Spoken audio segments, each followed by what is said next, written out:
Fiz Mestres do Enem e passei em computação na USP.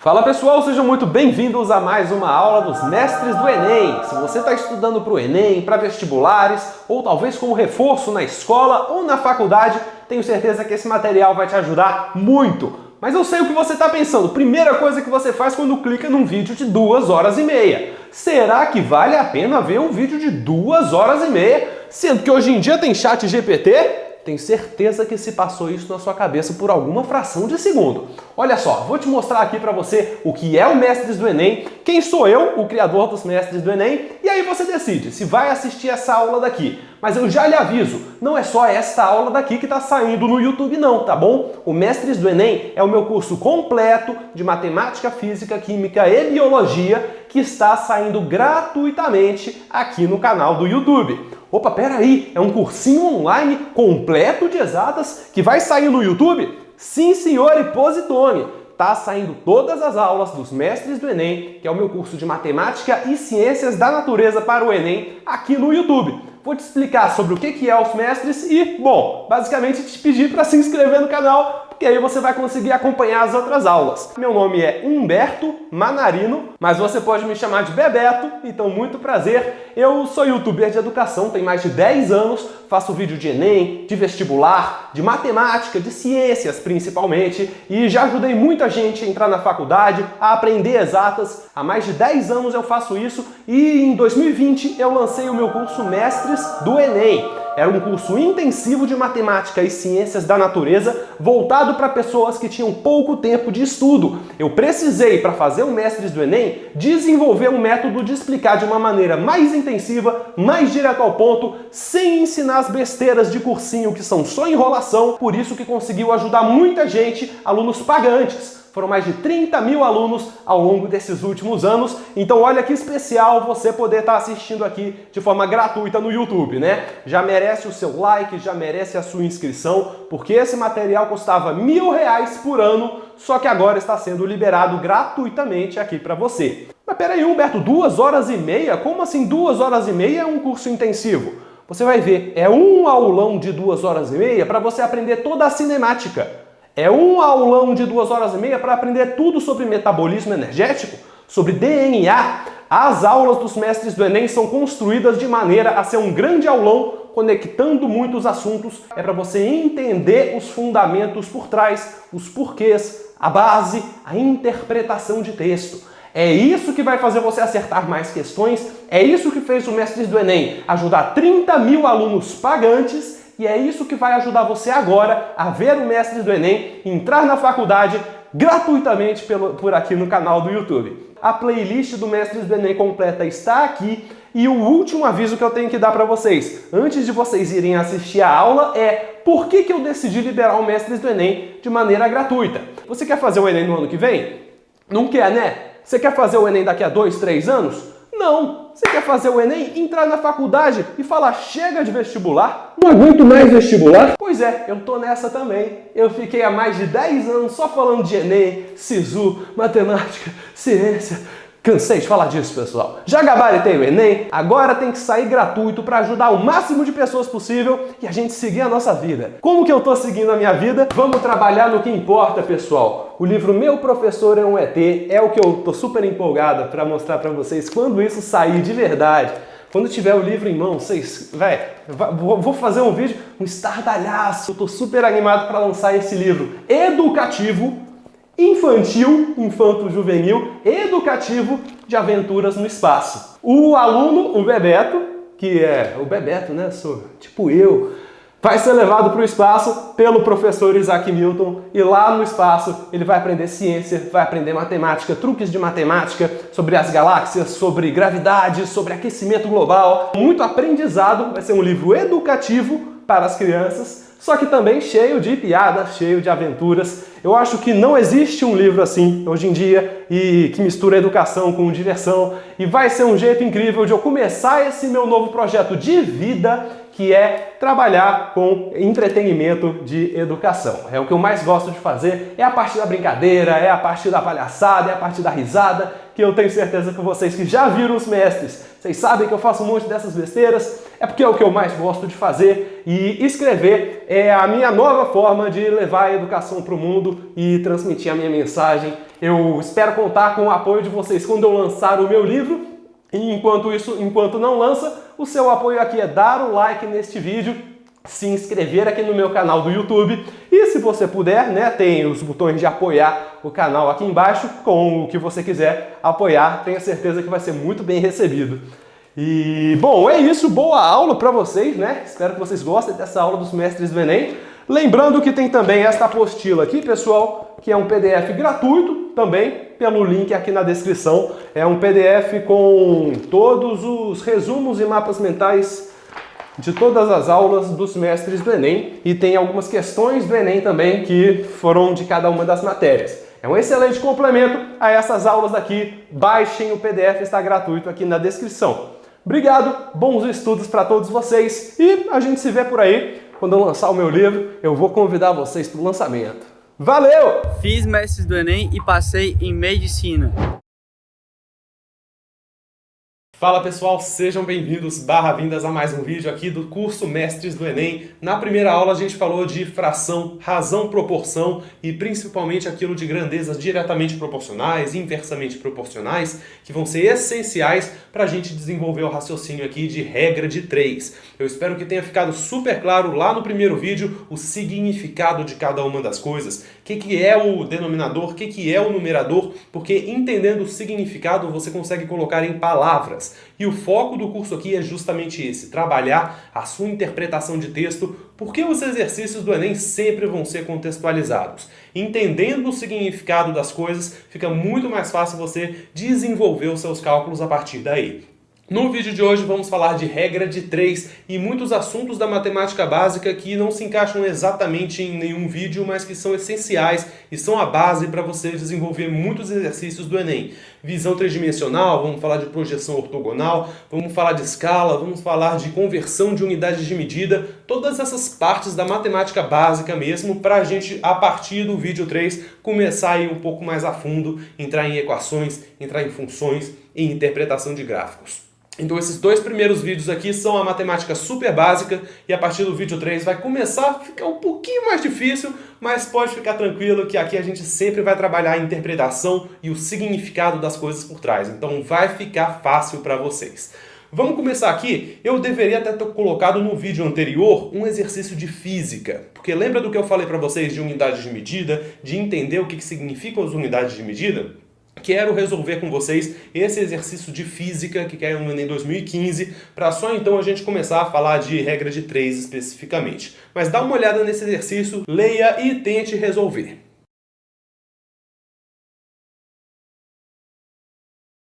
Ah pessoal, Humberto do Futuro aqui, acabei de resolver esse exercício completo de física, não é um exercício fácil, tá bom? Mas eu coloquei aqui no início para ser um desafio para vocês entenderem o significado das unidades de medida. Não precisa tomar esse exercício como o início da aula, tá bom? Foi só um grande parênteses que eu fiz para a gente revisar o que foi dito na aula anterior. Tomem como um desafio, mas a aula mesmo começa depois desse exercício de física e aí a gente vai começar a falar mesmo de regra de 3, super básico para vocês conseguirem aplicar a regra de 3 em exercícios contextualizados. Só não se assustem muito com esse exercício porque ele realmente não é fácil, só quis pincelar para vocês a interpretação de unidades de medida e todas essas coisas importantes também para a física, não só para a matemática. Mas agora sim, vão para o exercício, tentem resolver e depois vejam a resolução passo a passo aqui que eu fiz com vocês.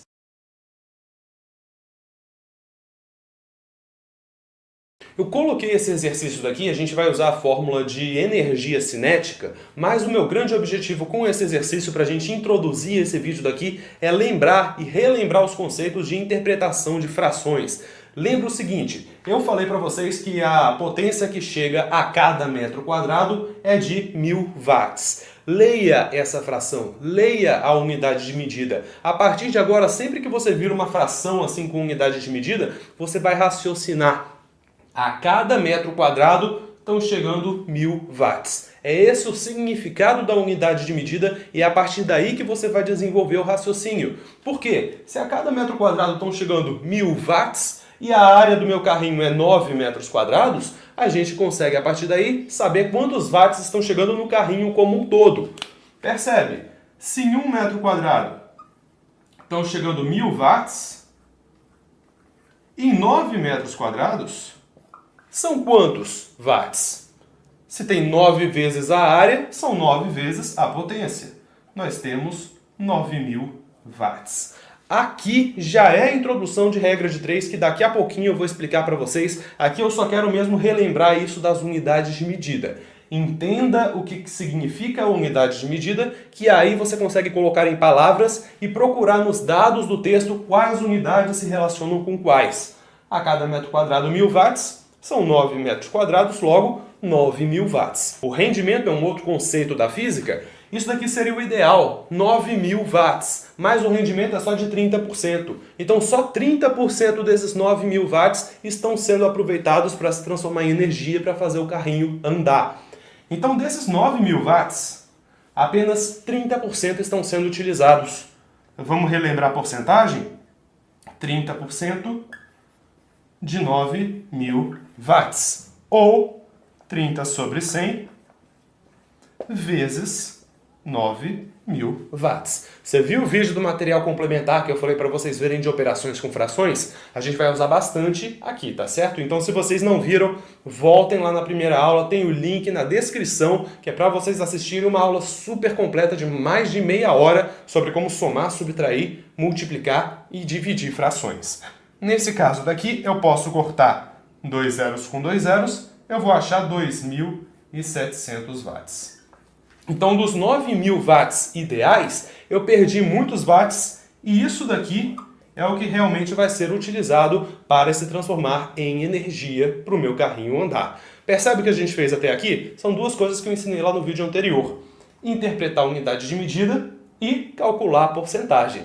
A partir daqui seria um outro conceito, que aí já seria mais da física. A gente não vai entrar tanto nesse conceito porque o curso é de matemática. Mas aqui a gente entraria na fórmula de energia cinética. Porque eu sei a potência e eu sei a massa do carrinho. E a pergunta é, para ele chegar a essa velocidade daqui, quanto tempo vai levar? E aí você percebe que a física é matemática, só que contextualizada. São muitas unidades de medida. Recomendo para vocês que têm dificuldade em física, principalmente, que é muito cálculo, vão para a base da física. Entendam o que significa cada uma das grandezas. No caso aqui eu quero passar mais rápido porque o foco não é a física, só queria mesmo revisar esses conceitos, mas vamos pelo menos finalizar o exercício aqui para a gente entrar mesmo na aula de regra de 3. Agora eu reescrevi tudo que eu tinha colocado no quadro gigante em só uma linha e a gente vai falar disso no vídeo de macetes, que é o vídeo 6 desse curso aqui. Vou começar a falar de unidades de medida para vocês, que aí vão ser macetes que também se aplicam à física. Mas percebe o seguinte, se eu pego 1000 watts por metro quadrado e multiplico por 9 metros quadrados, eu literalmente estou cortando metro quadrado com metro quadrado para resultar quantos watts tem no meu carrinho. Essa ideia que você tem que ter. Poxa, se são 1000 a cada metro quadrado e são 9 metros quadrados, por que eu estou multiplicando um pelo outro? Eu acabo cortando metro quadrado com metro quadrado para descobrir quantos watts estariam chegando no meu carrinho como um todo. Vezes 30% dá 2.700. Ok. A massa do meu carrinho é 200 kg. E a pergunta é, para ele chegar a uma velocidade tal, qual que é a velocidade? 108 km por hora. Se liga no seguinte, nesse vídeo daqui eu vou te explicar passo a passo o porquê de quilômetro por hora para metro por segundo, a gente divide por 3,6. Você vai raciocinar comigo e descobrir essa fórmula junto comigo, não só memorizar. Por enquanto aqui eu não vou explicar o porquê, mas nesse vídeo você vai entender. De quilômetro por hora para metro por segundo, a gente divide por 3,6. Isso aqui é até um número bem fechadinho para metros por segundo, que é 30. Então eu tenho 30 metros por segundo a minha velocidade. A gente precisa converter para metros por segundo porque todas as grandezas estão no sistema internacional e quilômetro por hora não é no sistema internacional de unidade de medida. Então primeiro, antes de tudo, teria que converter para metros por segundo. E a partir daí eu tenho velocidade, eu tenho a potência e eu quero saber quanto tempo vai levar. Eu já sei que watt é a mesma coisa que joule por segundo. Então 2.700 joules a cada segundo. Olha de novo aqui a interpretação da unidade de medida. Em qualquer prova de física vai vir watts. E sempre que você vir watts, você vai conseguir entender que é joule por segundo. E agora que você já viu lá na primeira aula a interpretação de unidades de medida, o que significa 2.700 joules por segundo? Joule por segundo é igual a watt, é a mesmíssima coisa. A cada segundo, 2.700 joules chegam no meu carrinho. O que é joule? É a unidade de medida de energia. Então a minha pergunta é, para eu chegar a uma certa velocidade, ou seja, para eu acumular certa energia cinética, de quanto tempo eu preciso? Está dizendo o tempo que leva para ganhar um pouquinho de energia. E eu consigo calcular qual que é a energia total para chegar a essa velocidade daqui. Então é mais um motivo de eu entender o que significam as unidades de medida. Qual que é a fórmula da energia cinética? mv² sobre 2. A massa do carrinho eu tenho, velocidade agora eu tenho, sobre 2. Isso daqui dá 100 vezes 900, dá 90.000. Agora olha só, se eu chegar a 108 km por hora, eu acumulei 90.000 joules. Se a cada segundo chegam 2.700, a cada 2 segundos chega o dobro. A cada 3 segundos chega o triplo. A cada 5 segundos chega 5 vezes. Então basta eu perceber que de 2.700 para 90.000 multiplicou por alguma coisa. Então o tempo também vai multiplicar por alguma coisa para eu descobrir quanto tempo no total vai levar para, de segundo em segundo, acumulando 2.700, de segundo em segundo, acumulando 2.700, até chegar no 90.000. Então, no fim das contas, basta dividir 90.000 por 2.700, que eu acho quantos segundos vai levar para esse meu carrinho acumular 90.000 joules de energia cinética, que equivale aos 108 km por hora. Então, para eu encontrar a resposta, bastaria dividir um pelo outro, posso cortar 0, 0, 0, 0, posso simplificar antes de começar a fazer as divisões. Dividir por 3 em cima e embaixo, vai dar 300, vai dar 9. Ainda posso dividir por 3 em cima e embaixo, vai dar 100 sobre 3. E 100 sobre 3 dá 33,3.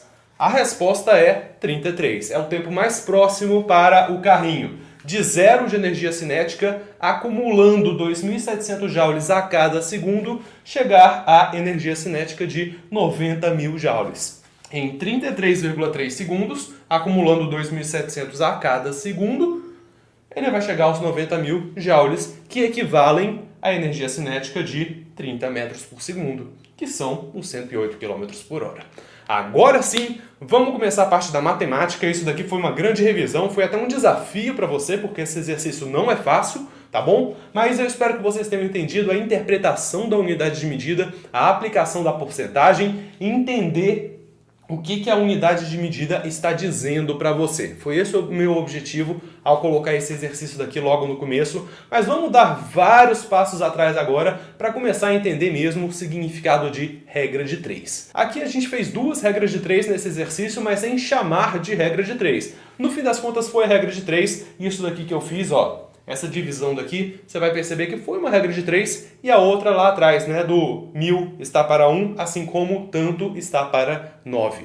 Usei 2 regras de 3, agora sim vamos começar. Vamos começar a falar de regra de 3, a gente já fez muitas regras de 3 lá no primeiro vídeo e nesse primeiro exercício de física que eu te mostrei. Mas agora eu vou usar a expressão regra de 3. Foi muito complicado eu fazer a resolução do exercício de física sem falar a regra de 3. Eu tive até que pausar o vídeo e cortar algumas partes, porque a gente fez um monte de regra de 3, só que eu só não dei esse nome ainda, porque eu ainda não expliquei para vocês o caminho das pedras. Mas você já tem toda a bagagem para conseguir fazer regras de 3.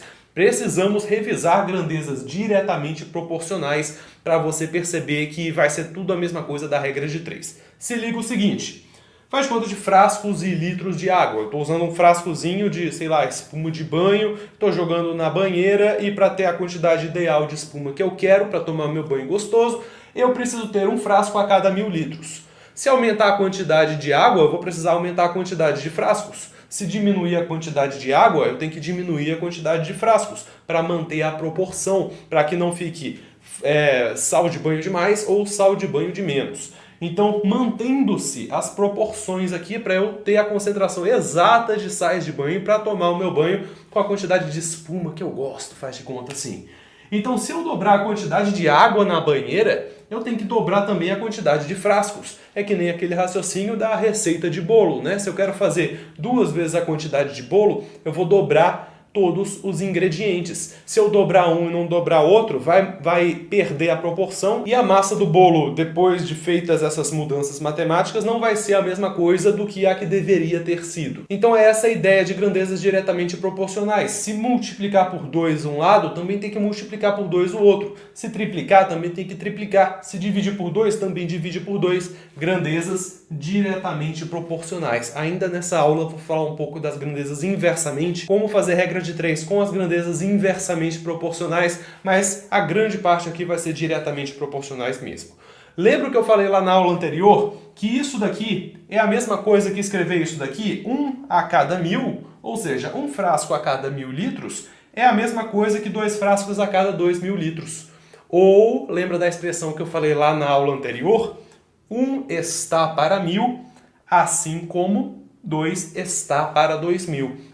Na primeira aula eu não falei de uma grande propriedade das proporções que vai ser essencial para a gente fazer a regra de 3. Se liga, uma propriedade das proporções é o produto cruzado. Sempre que você tiver frações equivalentes, uma fração igual a outra, você pode fazer o produto cruzado. 1 vezes 2000 tem que necessariamente ser igual a 1000 vezes 2. Esse vezes esse tem que ser igual a esse vezes esse. Se não for, não são frações equivalentes, isso não é uma proporção. Se forem iguais, isso é uma proporção, então são frações equivalentes. Então o raciocínio é de ida e de volta também. São 2 formas diferentes aqui de você escrever que 1 está para 1000, assim como 2 está para 2000. A regra de 3, a única diferença das coisas que a gente já veio vendo até aqui, é que um desses dados aqui é o que eu quero descobrir. Aqui eu já tenho todos os dados. 1 frasco a cada 1000, 2 frascos a cada 2000. Mas se eu perguntasse, por exemplo, é 1 frasco a cada 1000, mas e se eu tiver 2000 litros de água? Quantos frascos serão necessários? Percebe que agora eu coloquei uma pergunta para você? Eu não dei as 4 informações. Eu dei 3 informações e pedi a 4ª. Isso seria uma regra de 3. 1, 1000, 2000 e x. Ou interrogação, ou seja o que for. A regra de 3 é uma proporção, é uma igualdade de frações, é o que vocês quiserem chamar, mas com um dado que você quer descobrir. Ele te dá uma relação, ele te diz que são grandezas diretamente proporcionais, ou você deduz a partir do contexto, e ele te dá uma terceira informação e você tem que descobrir a 4ª. Isso é regra de 3. Simplesmente isso, a gente já fez um monte de regra de 3 sem eu chamar de regra de 3. Agora vamos mergulhar ainda mais para eu te trazer alguns exemplos contextualizados disso. Antes de partir para os exemplos, como que a gente calcularia o resultado do meu x? Aqui é bem claro, né? Se multiplicou por 2 aqui, também tem que multiplicar por 2 aqui. E claramente x é igual a 2. Mas se fosse um pouquinho mais complexo, o que você iria fazer? Você faria o produto cruzado, 1 vezes 2000 é igual a 1000 vezes x. Simples assim. 1 vezes 2000 é igual a 1000 vezes x. Logo, x é igual a 2. Passaria o 1000 para cá dividindo, x é igual a 2. Eu deixei a parte de equações mais a fundo para a terceira aula, para junto com funções, que eu achei que vai ser mais interessante. Mas isso daqui já é uma equação.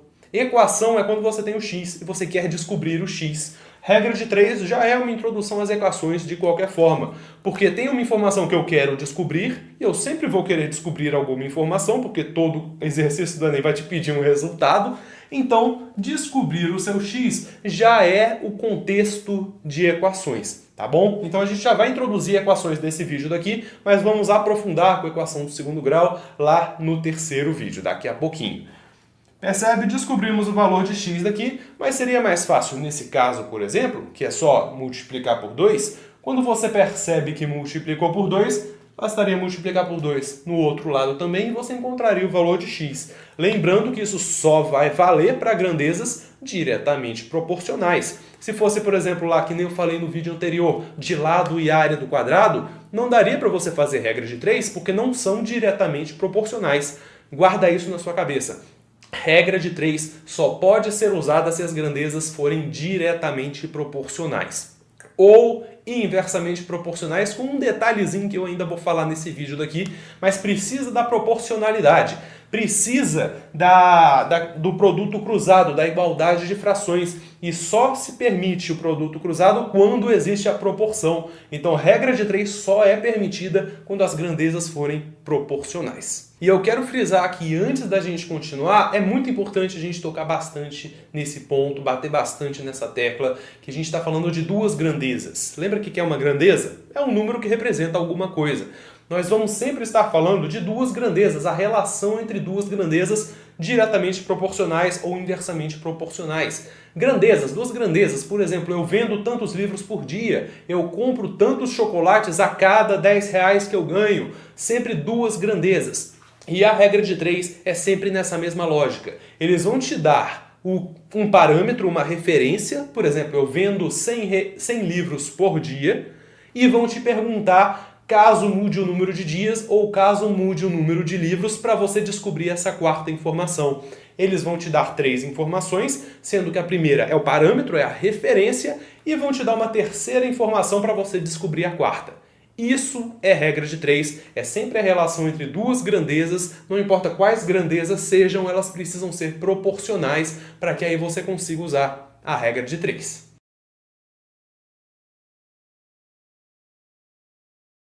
Vamos resolver essa questão aqui do Enem 2018 para eu mostrar para vocês esse raciocínio aplicado em uma questão do Enem. Temos um gráfico aqui, na próxima aula a gente vai ver interpretação de gráficos, depois de falar das funções e o significado das funções. Vamos falar de interpretação de gráfico, mas aqui já vamos dar uma pincelada. Não é porque a gente não passou pela aula de interpretação de gráficos que vamos supor que você não entende nada de gráficos. Vamos desafiar você. Temos um gráfico daqui, o eixo horizontal está representando os anos, o passar dos anos, e o eixo vertical está representando a porcentagem. A palavrinha-chave aqui é linear. Está dizendo que a variação de 2013 para 2015 foi linear, foi constante. Ou seja, se passou 2 anos e a redução foi de 8%, de 67 para 59, diminuiu 8%, e ela foi linear, significa que se tiver passado só um ano, essa redução foi a metade. Foi linear essa variação. Se em 2 anos variou 8, em 1 ano variou a metade disso. Isso já é uma regra de 3. Percebe que o que são diretamente proporcionais aqui não são exatamente o ano e a porcentagem. O ano não dobrou de 2013 para 2015. Passaram-se 2 anos, somaram-se 2 anos. E a porcentagem não caiu pela metade de 67 para 59. As grandezas diretamente proporcionais, aqui nesse caso, são o passar dos anos, 1 ano, 2 anos, e a variação de porcentagem, a redução percentual. Se passaram 2 anos e a redução percentual foi de 8%, passado 1 ano, a redução percentual vai ser a metade disso. Aí a gente pode encontrar uma regra de 3. Olha só, passados 2 anos, a variação percentual foi de 8. Logo, passado 1 ano, a variação percentual vai ser de X, interrogação. Quanto variou? Porque se eu souber quanto que variou em 1 ano, eu consigo fazer 67 menos alguma coisa para encontrar exatamente o valor de 2014. Então, poxa, se em 2 anos reduziu 8, em 1 ano reduziu metade, né? Aqui dividiu por 2, são grandezas diretamente proporcionais, porque eu falei que a redução foi linear. Às vezes o exercício vai te dizer, às vezes você vai ter que sacar do contexto, mas aqui a lógica é que se dividiu por 2 o número de anos transcorridos, vai dividir por 2 também o número de a redução em si. Menos 8, menos 4. Então, poxa, em 1 ano reduziu 4.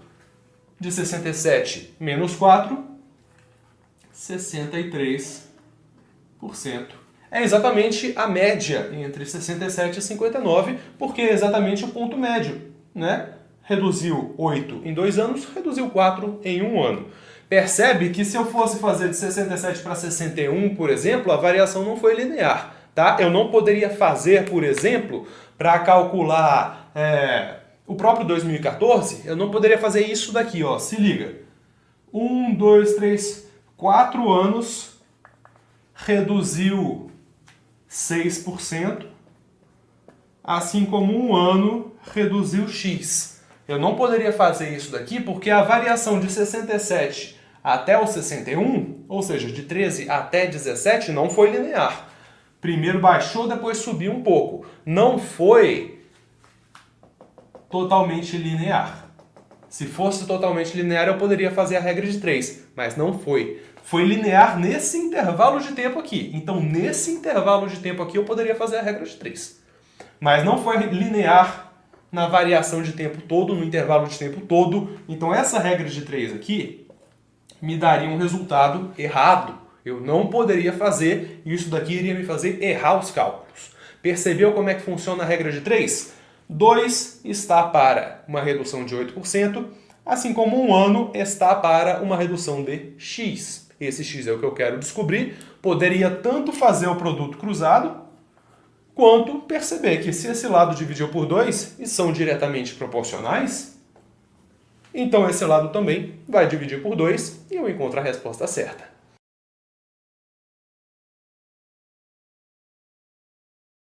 Essa questão daqui foi uma das mais complexas de regra de 3 que o Enem poderia cobrar. Se você conseguir entender essa questão daqui, eu vou fazer você entender, porque a gente vai fazer super passo a passo aqui, você está pronto para qualquer questão de regra de 3. Essa questão foi complexa, foi difícil, porque exigia muitos números quebrados, mas o raciocínio que é o importante. E eu quero que você preste muita atenção nas expressões vazão constante, intensidade constante, que nem a palavra linear que eu falei no exercício anterior, a palavra constante também nos diz muito.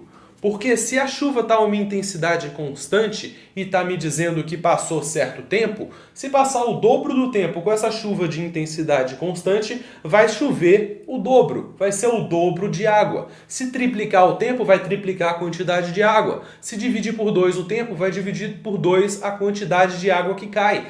Então, ser constante, ser linear, já me diz que a relação entre a quantidade de água e o tempo transcorrido é linear. São duas grandezas para esse exercício daqui diretamente proporcionais. Então eu já sei que se é constante, em algum momento eu vou ter que fazer a regra de 3 para encontrar o meu resultado. Esse exercício foi complexo porque exigia muitas regras de 3. Falava de duas coisas que estavam acontecendo. Estava chovendo, ou seja, estava caindo água na piscina, mas também estava escoando água a partir desse meu ralo aqui. Então a primeira coisa que eu teria que descobrir é a quantidade de água que está entrando na minha piscina a partir só da chuva, depois a partir só do ralo, para ver quando parar de chover, quanto tempo vai levar para o ralo conseguir escoar tudo. Das 5h15 até as 6, só estava chovendo, o ralo estava fechado. Então, nesses 45 minutos aqui, nos 45 minutos transcorridos daqui até aqui, subiu 20 centímetros o nível de água da minha piscina. Então eu já sei que tempo e água estão relacionados. Olha, eu acabei de descobrir a primeira linha da minha regra de 3. 45 minutos estão para 20 centímetros de água. Equivalem à chuva que faz subir 20 centímetros de água. A partir daí, eu começo a calcular quanto que é a vazão do meu ralo. Porque olha só, se o ralo estivesse fechado, se continuasse só chovendo, das 6 às 6h40 teriam passado 40 minutos. Como é que o nível de água diminuiu se só continuou chovendo mais? É porque o ralo fez escoar um pouco da água. Então, se eu calcular quanto que deveria ter aqui se o ralo não estivesse funcionando, eu vou descobrir quanto que o ralo fez efetivamente escoar. Por exemplo, se fosse para ter 35 centímetros aqui, se o ralo estivesse fechado, e agora na verdade tem 15, significa que nesses 40 minutos o ralo fez escoar 20 centímetros. Então vamos calcular quanto que deveria ter de água sem o ralo para ver quanto efetivamente o ralo fez escoar. Aqui foi só um exemplo, tá? Essa não é a resposta, mas como que a gente faria isso? Regra de 3, olha só, eu já tenho a primeira linha da minha regra de 3. 45 minutos equivalem a 20 centímetros de água que subiu, assim como 40 minutos vão equivaler a quantos centímetros de água que vão subir? Fazemos a regra de 3. 45 minutos estão para 20 centímetros, assim como 40 minutos estão para x. Aqui não daria muito para você pensar em multiplicou por aqui por quanto, multiplicou por aqui por quanto. Já está um pouco mais complexo, é melhor fazer o produto cruzado. 45x é igual a 20 vezes 40. X é igual a 800 dividido por 45. E aqui a gente poderia simplificar a nossa fração antes de fazer os cálculos. Vou dividir por 5 em cima e embaixo. Vai dar 160 dividido por 9. Dividir em cima e embaixo pelo mesmo número, porque eu quero frações equivalentes, né? Eu quero manter a igualdade, eu não quero mudar meu resultado. Então eu tenho que simplificar em cima e embaixo pelo mesmo número. Dá mais ou menos 17, tanto, eu não quero arredondar para 18 ainda, porque como no exercício ele está me dando faixas de tempo, vai que essa minha pequena aproximação faz mudar o resultado de uma das faixas para uma outra das faixas. Então eu vou realmente colocar 17,6 aproximadamente, esse é o meu resultado. Não quero aproximar tanto para não correr o risco de acabar mudando de uma alternativa para outra, porque eu fiz essa pequena aproximação. Aqui, para só ficar mais exato ainda, eu coloquei 17,8, que a resposta é 17,77777, arredondei para 17,8 centímetros para ter certeza. Então eu sei que nesses 40 minutos restantes deveria ter aumentado em 17,8. Então, na verdade, não era para dar 15 aqui. Era para dar os 20 mais 17,8. Era para dar 37,8. Porque, poxa, se já choveu 45 minutos e choveu mais 40 minutos depois, 20 minutos mais os 17,8 era para dar 37,8. Mas está só 15. Ou seja, nesses mesmos 40 minutos aqui, o meu ralo foi responsável por drenar essa diferença. Quanto deveria estar e quanto realmente está. O que eu fiz nessa caneta aqui? Errei? Acertei. Então 37,8 menos 15.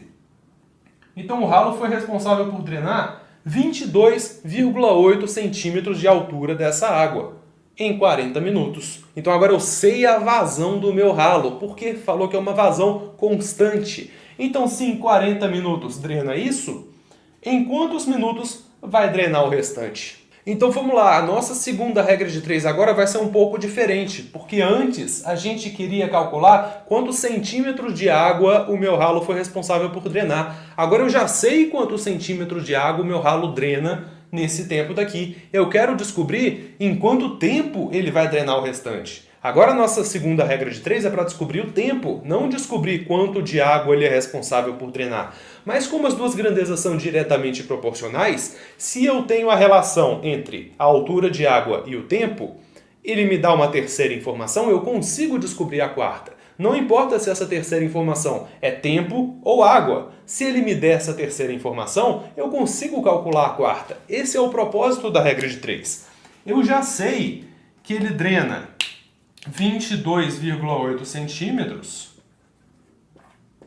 em 40 minutos. Agora eu quero descobrir quanto tempo vai levar para ele drenar esses 15 centímetros restantes, já que não tem mais a chuva. X, percebe o seguinte, não importa se o seu X está aqui ou se o seu X está aqui. Às vezes você coloca a sua regra de 3, o X está desse lado, às vezes o X está desse, mas não importa. O que importa é que você coloque de um lado uma das grandezas e do outro lado a outra das grandezas. Percebe? Centímetro com centímetro, minuto com minuto. Vamos falar com palavras aqui. 22,8 centímetros estão para 40 minutos, ou seja, em 40 minutos o ralo drena 22,8 centímetros, assim como 15 centímetros estão para X. Ou seja, em X minutos ele vai drenar 15 centímetros. E ele já me deu essa primeira linha aqui. Na verdade, eu calculei essa primeira linha da regra de 3. Ele me deu essa terceira informação, porque eu quero drenar 15 restantes, e basta agora fazer o produto cruzado. 22,8x é igual a 15 vezes 40, e a partir daí é só isolar o x. X é igual a 15 vezes 40 dividido por 22,8. 15 vai ser aproximadamente 26 minutos. Então pronto, passaram-se 26 minutos para o ralo conseguir drenar essa quantidade de água restante. Ou seja, 26 minutos aproximadamente. Basta eu fazer esse cálculo de 6h40 mais 26 minutos, eu vou encontrar que drenou tudo às aproximadamente 7 horas e 6 minutos. Ou seja, está no intervalo entre 7 horas e 7h10. Essa é a minha resposta. Percebe? Foi um monte de regra de 3. Se você entendeu esse exercício, você entende qualquer um de regra de 3. Porque esse aqui foi realmente complexo, porque teve muitas etapas e teve muitos números quebrados e teve muito desse raciocínio de vazão constante, chuva de intensidade constante, uma para, uma continua.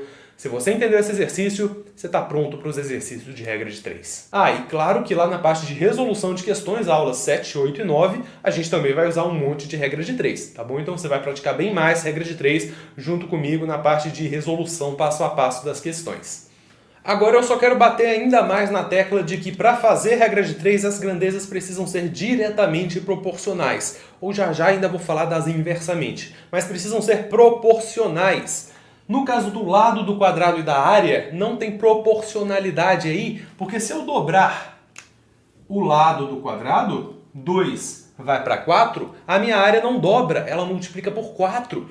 Então eu não poderia fazer uma regra de 3 assim. Poxa, 2 está para a área 4, assim como o lado 4 está para x, para calcular a minha área do novo quadrado. Tipo, 2x é igual a 16... x é igual a 8. Então a nova área é igual a 8. Não. Se fossem diretamente proporcionais, aí sim. Mas se o lado dobrar, a área não dobra.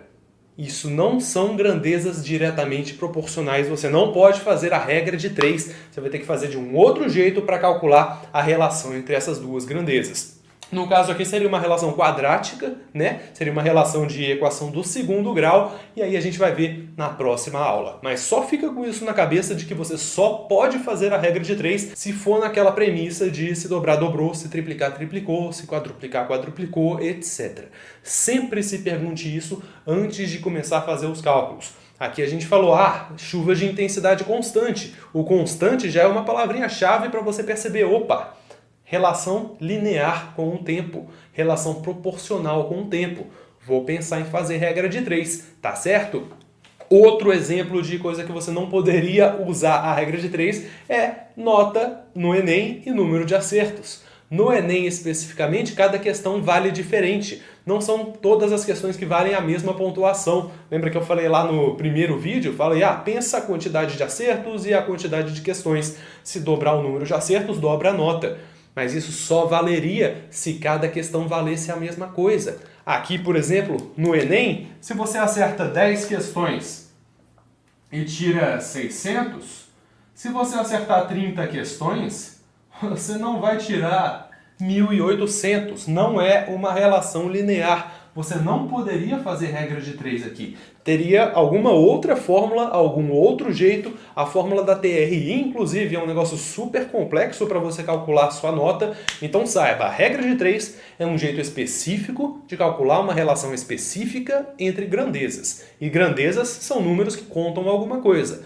Para eu usar a regra de 3, essas grandezas precisam ser proporcionais. Tá certo? Agora sim, ainda tem um pouquinho para falar antes da gente partir para os outros assuntos, ainda de regra de 3. Lembra que eu falei que você vai usar a regra de 3 se as grandezas forem diretamente proporcionais? Pois é, se elas forem inversamente proporcionais, também dá para você usar a regra de 3, mas com um detalhezinho. E esse detalhezinho muda tudo. Lembra dos exemplos de grandezas inversamente proporcionais que eu falei para vocês lá no vídeo anterior? Vou usar a lógica das pessoas e o número de fatias por pessoa. Por exemplo, uma fatia de torta. Se eu tenho mais pessoas, eu vou ter que dividir a mesma torta em mais pessoas. Então cada pessoa vai comer menos fatias de torta. É esse o raciocínio. Se eu dobrar o número de pessoas, eu divido por 2 a quantidade de torta por pessoa. Se eu triplicar o número de pessoas, eu divido por 3 a quantidade de fatias de torta por pessoa. São grandezas inversamente proporcionais. Então, por exemplo, 5 pessoas estão para 3 fatias, assim como 7 pessoas estão para x, quero calcular o número de fatias agora que chegaram mais 2 pessoas no grupo. Se você não se atentasse, você iria fazer o seguinte, são proporcionais, produto cruzado. 5x é igual a 3 vezes 7, 21. X é igual a 21 dividido por 5, que é igual a 4,2. Opa, chegaram mais pessoas e as pessoas estão comendo mais torta. Não faz o menor sentido, mas se você não está muito atento e você só faz por fórmulas pelo jeito mecânico de ser, você nem questiona esse resultado aqui. Poxa, como é que chegaram mais pessoas e agora estão comendo mais fatias por pessoa? Está totalmente errado isso. Mas o grande objetivo desse curso aqui é você se questionar. Você olhar para um número desses e pensar, isso não faz sentido. Eu espero que ao final desse curso você sempre olhe para todos os números que você vir, você consiga converter na sua cabeça em palavras, em lógica, em raciocínio, para que você olhe esse 4,2 e pense, isso está errado, isso aqui não faz sentido. E é esse o objetivo do curso aqui. Grandezas inversamente proporcionais, na verdade, quando eu aumentar desse lado, esse lado está diminuindo. Não é em soma, não é subtração, tá? Não é mais 2 menos 2, vamos bater bastante nessa tecla também, mas se aqui está multiplicando por algum número, aqui está dividindo por esse mesmo número. Então eu tenho que achar por quanto multiplicou aqui para dividir aqui por esse mesmo valor, porque são inversamente proporcionais. Um jeito mais fácil de você fazer isso é inverter a alguma dessas duas, né? Ou você inverte aqui, ou você inverte aqui. Vamos fazer isso? Olha só, deixa eu apagar essa parte aqui. Ao invés de você fazer 5 está para 3, assim como 7 está para x, você inverte aqui, ó. 5 está para x, assim como 7 está para 3. Você inverte um desses dois e aí você faz o produto cruzado. 5 vezes 3, 15 é igual a 7x. X é igual a 15 dividido por 7. X é igual a 2, alguma coisinha. Opa, agora faz sentido, né? Eram 3 fatias para 5 pessoas. Chegaram mais 2 pessoas. Agora cada uma está comendo 2, alguma coisinha. Agora faz sentido. Uma das técnicas que as pessoas me ensinaram, meu professor me ensinou há muito tempo sobre isso daqui de grandezas inversamente proporcionais, era o que ele chamou de produto paralelo. Lembra do produto cruzado, que foi exatamente o que eu fiz aqui? O meu professor chamou de produto paralelo isso daqui. Olha só. Não, vou até deixar. Ele chamou de produto paralelo, fazer assim, ó. 5 vezes 3 é igual a 7 vezes x. 5 vezes 3 é igual a 7 vezes x. Ele falou, quando as grandezas forem inversamente proporcionais, você faz o produto paralelo. Quando as grandezas forem diretamente proporcionais, você faz o produto cruzado. Do jeito que ele ensinou, tudo bem. Ele estava tentando ajudar as pessoas a pensarem em um método.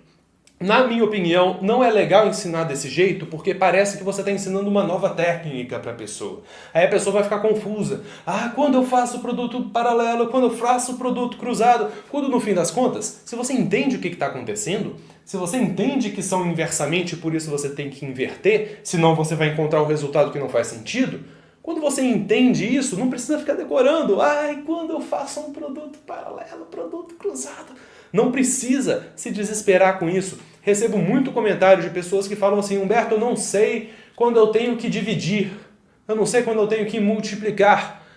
Essa dificuldade das pessoas é porque não entendem o porquê das coisas. Por que que eu estou fazendo isso daqui? Por que que eu estou invertendo? O que que é a proporção que a gente viu na aula anterior? Por que que eu estou fazendo uma regra de 3? Por que que eu estou manipulando esses números? Com esse curso dos mestres do Enem, eu espero, a gente ainda nem terminou essa segunda aula, mas eu espero que você já esteja reconfigurando um pouco a forma como você enxerga a matemática. A gente quer tirar o seu medo aqui nesse curso, a gente quer que você entenda o que está acontecendo, coloque em palavras, interprete o texto e saiba que a matemática tem lógica, a matemática faz sentido. Você olhar para o 4,2 aqui e perceber que não faz sentido, já é o primeiro passo para você compreender o que está acontecendo na matemática. Eu espero que esses vídeos, você só viu o primeiro e o segundo por enquanto, mas eu espero que ao final desses 10 vídeos você perceba que a matemática faz sentido, que aí eu acho que aí sim você vai começar a caminhar com as próprias pernas, ver uma videoaula, fazer um exercício, resolver um simulado com muito mais confiança. É esse o meu objetivo aqui com o curso, é isso que eu pretendo fazer ao longo de todas essas aulas, tá bom? Então aqui a gente encerra regra de 3, tem um último conceito de regra de 3, que seria regra de 3 composta, mas não cai no Enem regra de 3 composta. Se o vestibular que você quer cobra regra de 3 composta, sugiro que você procure no YouTube alguma videoaula, porque a partir de agora, você entendendo o que é inversamente, você entendendo o que é diretamente, você entendendo o significado das coisas, de por que inverteu, por que fez produto cruzado, a partir daí, você está com toda a bagagem, vê uma videoaula de 10, 15 minutos de regra de 3 composta que pronto, você está garantido. É tudo a mesma coisa quando você entende o significado por trás de tudo.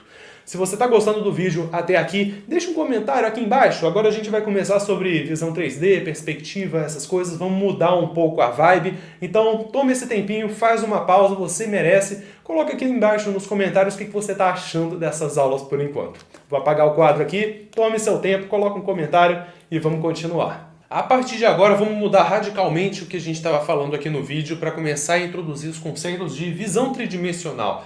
O Enem exige de você que consiga visualizar os sólidos geométricos, consiga rotacionar eles na sua cabeça. Muitas das questões vão cair sobre projeção ortogonal, que é a sombra da figura em um certo plano. Já já a gente vai fazer alguns exercícios de projeção ortogonal, mas eu quero revisar com você alguns conceitos matemáticos que nem são tão importantes para resolver uma questão especificamente de matemática. Mas você entender o que está acontecendo, entender o que é o metro, metro quadrado e metro cúbico, vai facilitar muito a resolução das suas questões de geometria lá mais para frente, porque entendendo o significado das coisas fica lógico para você. E de novo, esse é o propósito do curso. Visão tridimensional. Nós vivemos em um mundo de 3 dimensões, né? Pelo menos nós somos seres capazes apenas de conceber 3 dimensões. Se tiver uma quarta, quinta, sexta, sétima dimensão, a gente não consegue perceber. A gente só entende 3 dimensões: comprimento, largura e altura. 3D, o mundo 3D, tudo que a gente está olhando tem 3 dimensões: comprimento, largura e altura. Tem coisas que são muito finas, mas que ainda assim tem uma certa dimensão ali. Às vezes, a gente pode falar de até 3 dimensões. Por exemplo, qual que é a minha altura?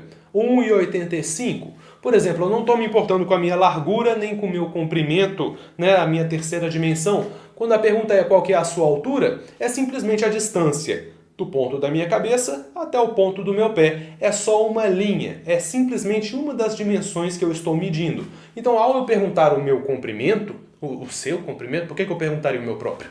Ao perguntar o comprimento de alguma coisa, eu estou simplesmente ignorando as duas outras dimensões, que seria a minha largura e a minha espessura, por exemplo, simplesmente para ver qual que é a distância da minha cabeça até o meu pé. Estou falando de uma dimensão só, então a gente já está até acostumado a falar, eu tenho tantos metros, né? Esse metro é a unidade de medida que está medindo a distância de um ponto até o outro. Nós também podemos falar de área. Por exemplo, eu vou pintar uma parede. Não estou preocupado com a espessura da parede. A parede pode ser fininha ou pode ser super grossa. Por exemplo, se eu fosse pintar esse quadro daqui, não importaria a terceira dimensão dele, não importaria quão grosso o quadro é. Eu simplesmente quero pintar essa superfície daqui. Então eu tenho 2 dimensões, comprimento e altura. Estou falando de metro quadrado, centímetro quadrado, decâmetro quadrado, seja o que for, quadrado. Porque é metro vezes metro. Metro vezes metro, metro quadrado. Estou falando de duas dimensões.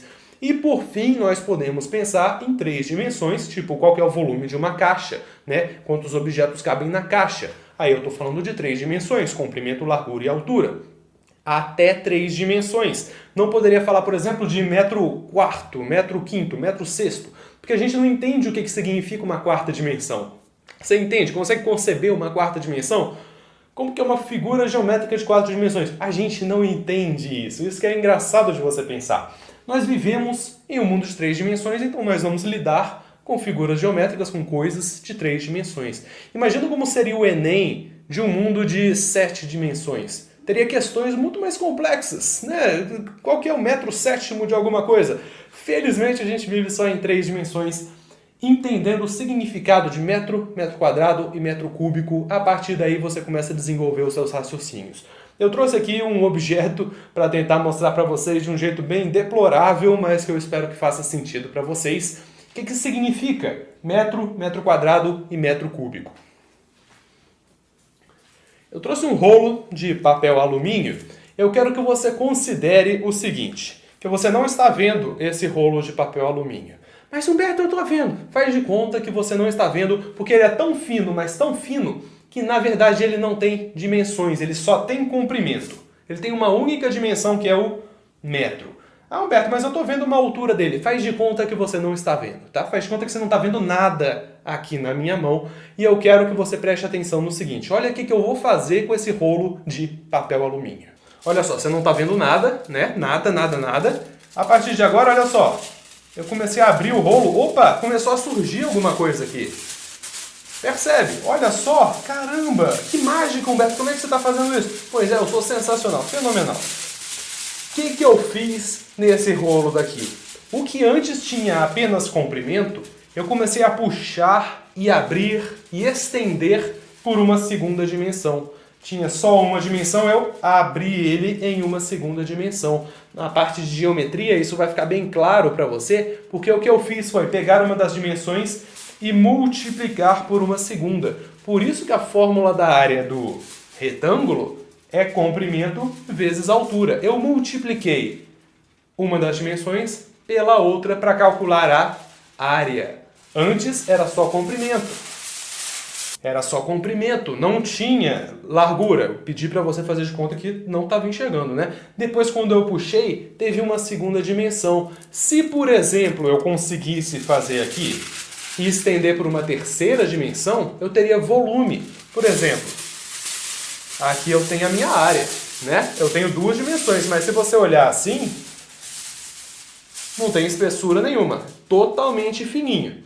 Mas se eu estendesse por mais uma terceira dimensão, se eu conseguisse puxar aqui por mais uma terceira dimensão, eu conseguiria encontrar volume nesse sólido geométrico. Não seria mais só uma superfície. E eu estou explicando isso porque quando a gente entrar lá em geometria, vai ser importante esse raciocínio para você calcular a área, calcular volume das figuras. Sem decorar fórmula de área, sem decorar fórmula de volume, você vai entender o que significa. Por exemplo, qual que é o volume desse cilindro daqui? Seria eu, por exemplo, pegar a base, pegar a área da base e estender pela altura, puxar pela altura. Então a fórmula do volume é a área da base vezes a altura. É isso que você precisa entender das dimensões. E tem uma curiosidade que eu vou deixar de material complementar aqui nesse vídeo, que é um vídeo do Carl Sagan, que é daqueles vídeos de curiosidades científicas bem antigos, em que ele fala da Planolândia. Planolândia é um mundo em que só existem duas dimensões. Da mesma forma que pra gente só existem três e a gente não consegue conceber uma quarta dimensão, nós temos um mundo totalmente chato. Eles não percebem a altura das coisas. Só tem realmente comprimento e largura. Chega um ser naquele mundo que tem 3 dimensões. E eles não conseguem enxergar o ser porque o ser está acima deles. E para os habitantes da Planolândia não existe acima ou abaixo. Então esse ser de 3 dimensões enxerga eles, mas eles não enxergam o ser da terceira dimensão. Da mesma forma, com a gente vivendo em 3 dimensões, se surgisse um ser da 4ª dimensão, ele se manifestaria pra gente de um jeito totalmente estranho.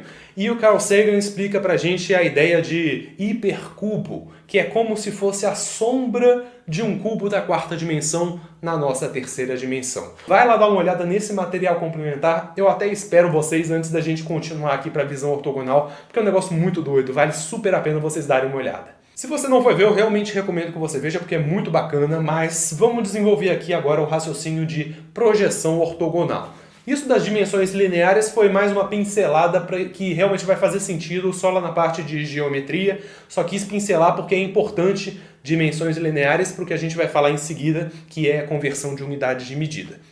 Aqui antes eu quero falar de projeção ortogonal, é mais um parênteses porque na verdade essa aula está sendo uma combinação de todos os conceitos importantíssimos da matemática básica para que a partir do vídeo 3, de equações, funções, interpretação de gráficos, a gente mergulhe de vez na matemática. Aqui está sendo a grande pincelada dos principais assuntos, por isso que às vezes o que eu falei em unidade de medida pode não parecer ter relação com visão 3D, que pode não parecer não ter relação com projeção ortogonal, mas no fim das contas eu prometo para você que tudo vai fazer sentido. Por isso que está tudo nesse mesmo vídeo.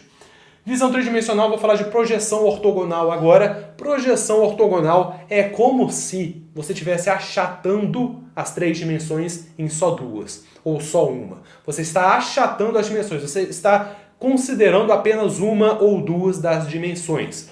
Por exemplo, vou explicar, fica mais fácil. Se você considerar a ideia de sombra, faz de conta que eu tenho um peixe, ele está voando. Por que o peixe está voando? Porque eu quero que o meu peixe voe, simples assim.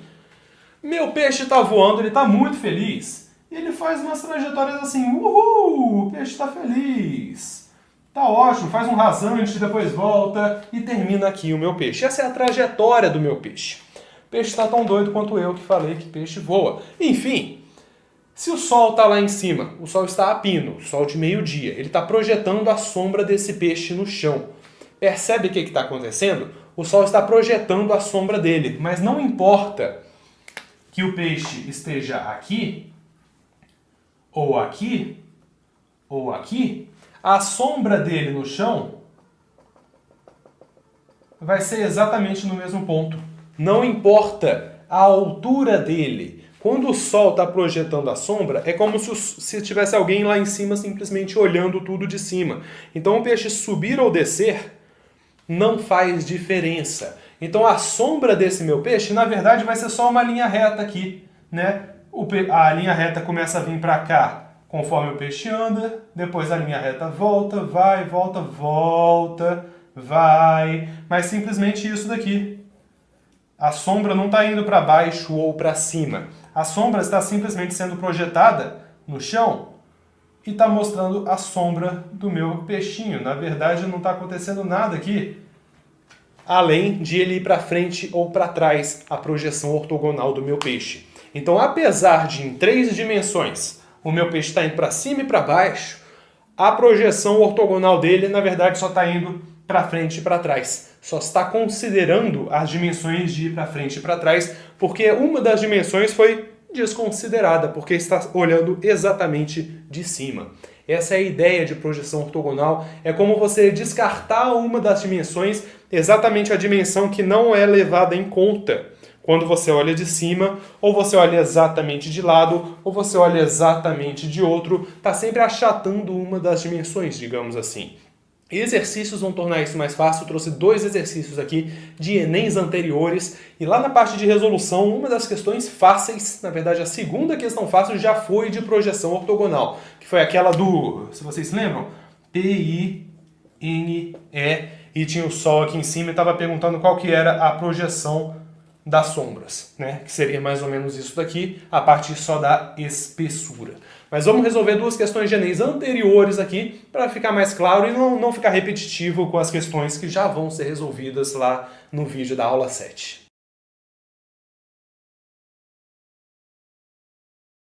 Bom, esse primeiro daqui é bem tranquilo, tem um pivô central na minha gangorra, e a gangorra vai para cima e para baixo, para cima e para baixo. Percebe que isso daqui é partezinha de um círculo, né? Se a gangorra desse uma volta completa, seria um círculo. Então, na verdade, o meu B está fazendo essa trajetória aqui, né? Partezinha de um círculo. O A também, a mesma coisa. Qual que é a projeção ortogonal do meu B e do meu A no solo?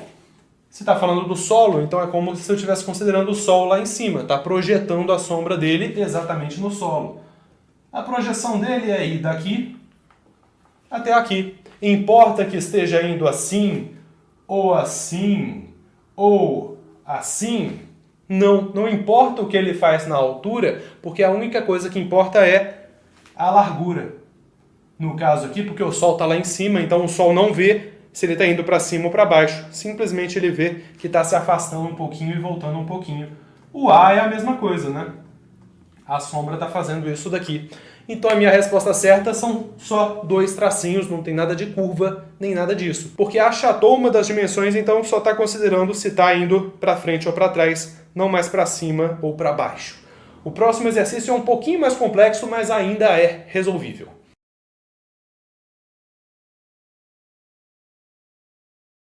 Essa próxima eu não vou desenhar a escada, mas fica com a escada na cabeça, eu peguei o tablet aqui. Está perguntando a sombra dessa pessoa no solo. Então, de novo, o Sol está olhando lá de cima. Mas agora, percebe que além de a pessoa ir para cima, para baixo, para um lado e para o outro, ela também está variando a terceira dimensão dela. Além de ela ir para cima ou para baixo. Só que essa dimensão vai ser desconsiderada, porque a gente está falando da projeção no solo, ela está andando em mais outras 2 dimensões. Ao dar a volta na escada, a dimensão, essa dimensão está variando, essa dimensão está variando e a altura também está variando. Mas a única coisa que vai ser desconsiderada para a projeção ortogonal é a altura, porque o Sol está olhando lá de cima. Então a altura não vai fazer diferença para o Sol, mas essa dimensão vai e essa dimensão também vai. Ele está andando em círculo. Seria a mesma coisa de ele estar andando em um círculo ou subindo uma escada em um círculo, porque a altura não vai fazer diferença para o Sol que está olhando lá de cima. Então, se ele começou no ponto A e terminou no ponto D, ele andou 1/4 de escada, 2/4, 3/4, 3/4 de círculo. Se ele tivesse ido até o ponto E seria exatamente acima do ponto A, então teria sido uma trajetória circular completa. Mas se foi do A até o D, foi 1/4 mais 1/4 mais 1/4, 3/4 de círculo. Então a trajetória dele foi a letra C, o 3/4 de círculo, e porque a altura não está sendo considerada. Isso é a sombra, isso é a projeção ortogonal, e isso sempre vai cair no Enem. Lá na parte da resolução, na aula 7, a gente vai ver uma terceira questão exatamente sobre isso de sombra. Agora vamos continuar a falar de unidade de medida, porque é super importante lá para a hora do Enem. Vamos finalmente entrar em unidade de medida, conversão de unidade de medida, para depois partir para a escala e finalizar esse vídeo daqui.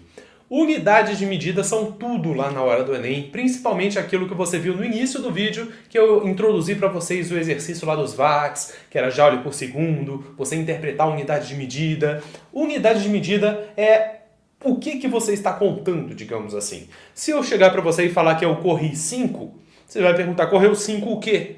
Se eu disser para você que eu comi 3, você vai perguntar, comi o 3 o quê? Balinhas, pizzas, bananas, maçãs, seja lá o que for. O que eu comi, Humberto? Ou então, quanto que eu andei, Humberto?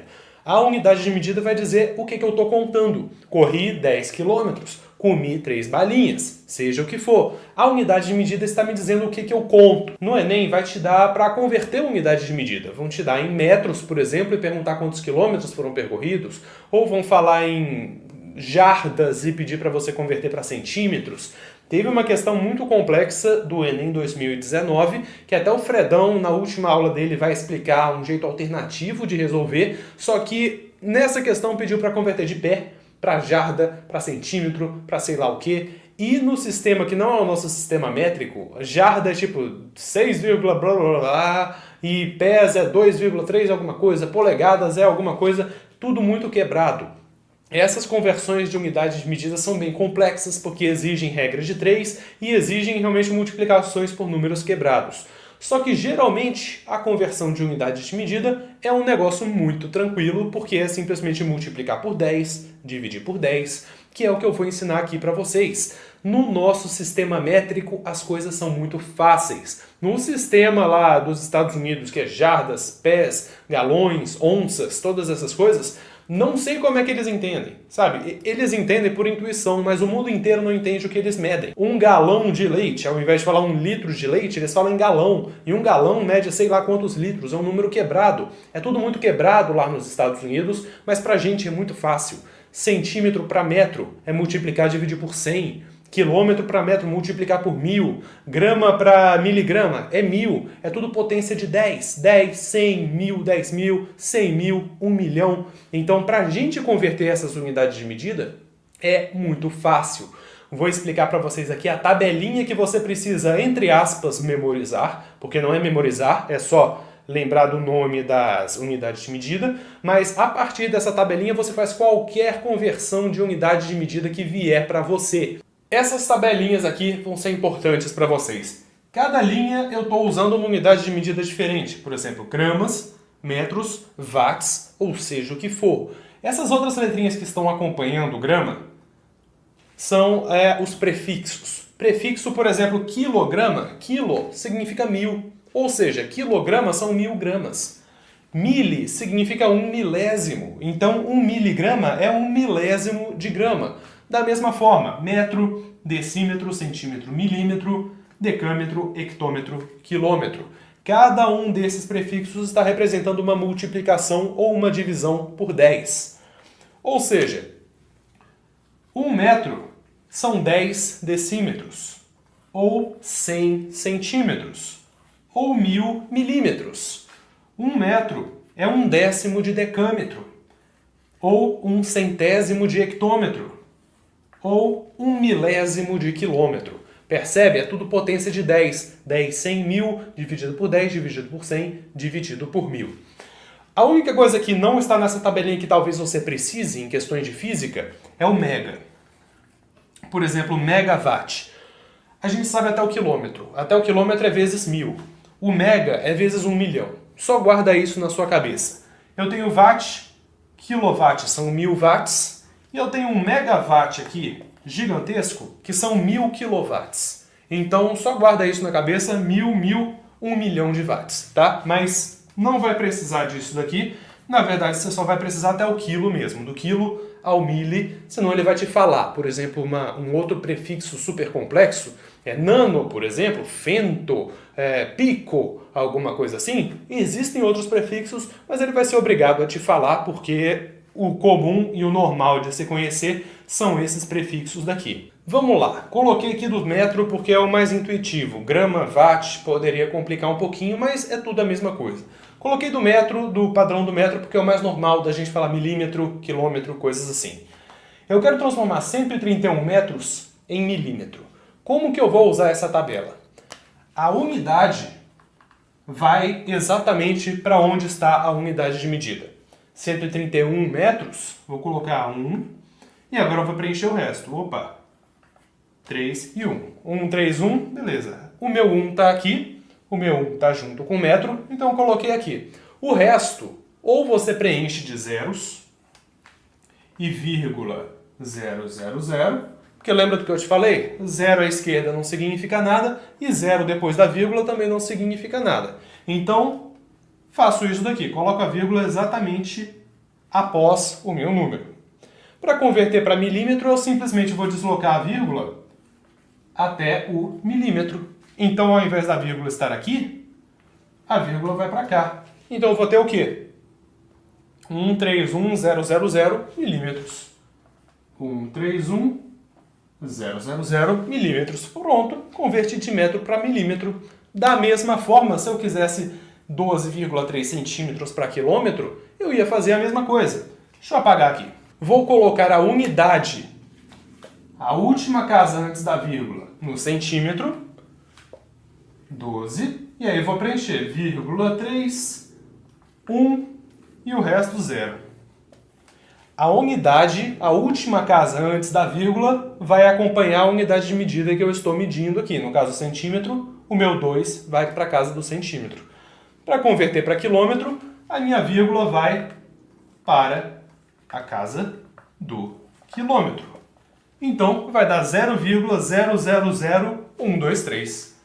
0,000123 quilômetros. É isso, converter a unidade de medida. Simplesmente faz essa tabelinha, coloca a unidade junto com a unidade de medida, preenche com o restante dos números, 3, 1, e o resto você preenche de 0. E depois é só deslocar a vírgula para um lado ou para o outro.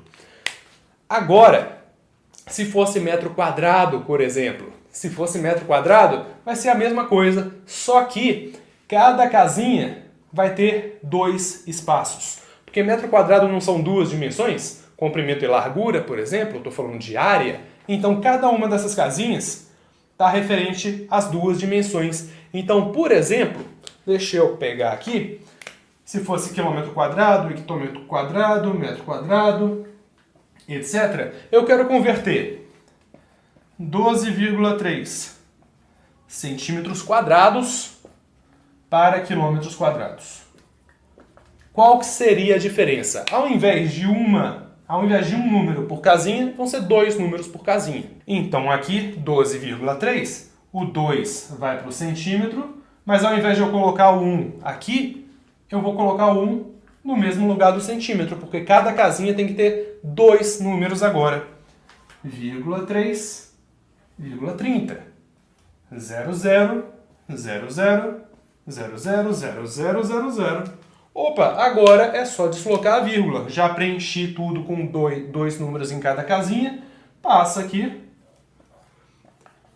Esse número de centímetros quadrados é igual a 0,1, 2, 3, 4, 5, 6, 7, 8 zeros. 1, 2, 3, 4, 5, 6, 7, 8 zeros. 1, 2, 3. Mesmíssima coisa, só que agora com 2 números em cada uma das casinhas. Se fosse metro cúbico, 3 números em cada uma dessas casinhas. Seria a mesma coisa. Vamos lá, para cúbico é o mesmo raciocínio. Eu quero converter, agora eu peguei um número um pouquinho mais complexo só para te mostrar que é tudo a mesma coisa.